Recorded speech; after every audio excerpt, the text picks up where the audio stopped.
Good morning. আজ আমাদের Sikkim silk রুটের জার্নির ডে 3। আজ আমরা যাচ্ছি জুলুক থেকে সিলারিগাঁও।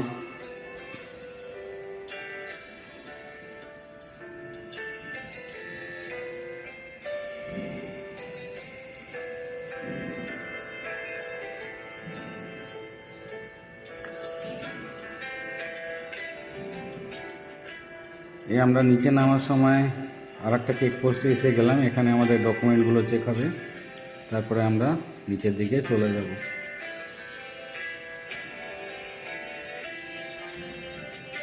ডকুমেন্ট চেকিং শেষ, আবার আমরা নিচে নামতে শুরু করলাম। এখন কিন্তু সিলারিগাঁও অবধি পুরোটা আমাদের ডাউনহিলই চলবে। সিলারিগাঁও হচ্ছে ওয়েস্ট বেঙ্গলের মধ্যে, আর জুলুক ছিল সিকিমে, তাই এখন পুরোটাই আমরা নামবো। তারপরে সিলারিগাঁওতে ঢোকার আগে থেকে আবার খানিকটা পাহাড়ে উঠতে হবে।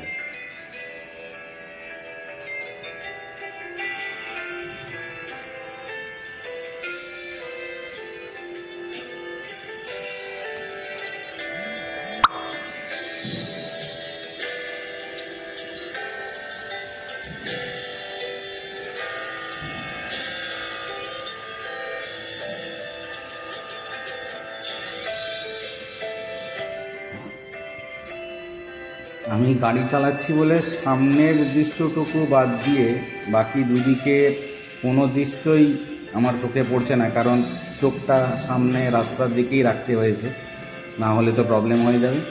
কিন্তু আমার পিলিয়ান, আমার ওয়াইফ আমার সঙ্গে যেই ট্যুরটায় আছে, ও কিন্তু চারিদিকে ঘুরে ফিরে তাকাচ্ছে, দেখছে, এনজয় করছে।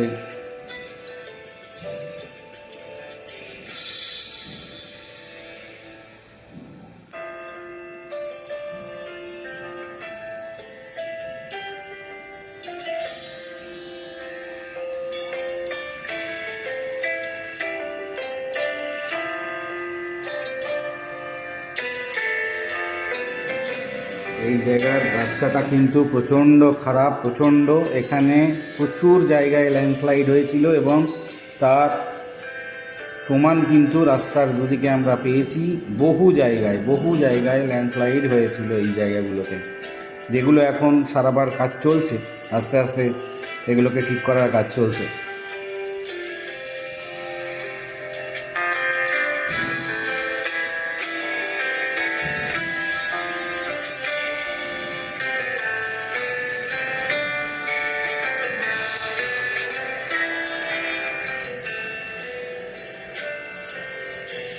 এই জায়গাটার অবস্থা দেখুন কীভাবে জল কাদা প্যাচপ্যাচে হয়ে রয়েছে। মানে এখানে দুটো গাড়ি পাশাপাশি যাওয়াও রিস্কি, তাই আমরা দাঁড়িয়ে পড়লাম এখানে।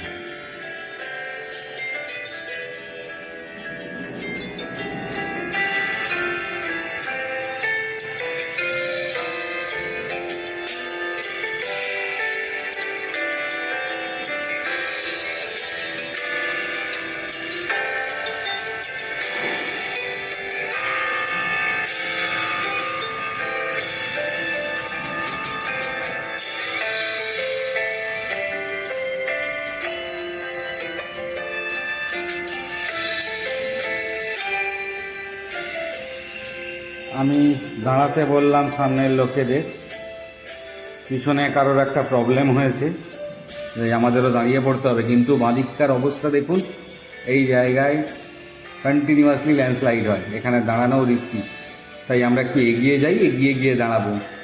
পিছনে অলরেডি 4 জন আছে, যদি কিছু হয়ে থাকে তো ওরা দেখে নেবে। আমরা 4 জন সামনের দিকে এগিয়ে যাচ্ছি।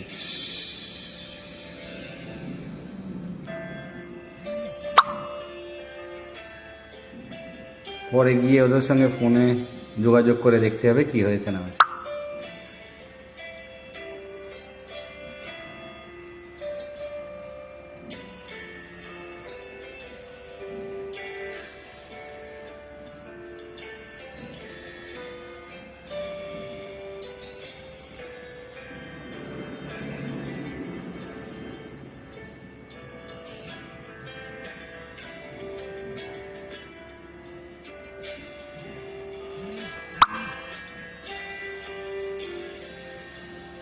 বাদিকটার জাস্ট অবস্থাগুলো দেখুন, গাছপালা, পাহাড়, জঙ্গল সমস্ত নিয়ে নিচে চলে গেছে। আর এই জায়গাটা, স্পেশালি এই জায়গাটা দেখুন,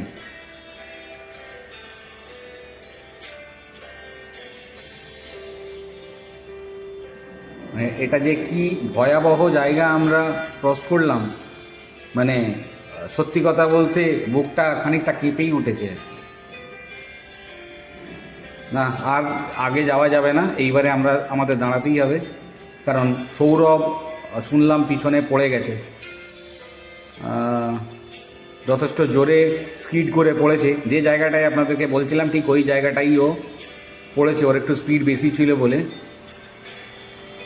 যদি তেমন কিছু হয়নি, ওর ক্র্যাশ গার্ডটা বাঁচিয়ে দিয়েছে, আর ওর তেমন ইনজুরিও কিছু হয়নি, একটু ছড়ে গেছে হাতটা, এই যা, এর বেশি আর কিছু হয়নি। আমরা দাঁড়াই, ওদের জন্য ওয়েট করি, ওরা ধীরে সুস্থে আসুক, তারপরে আমরা এগোবো।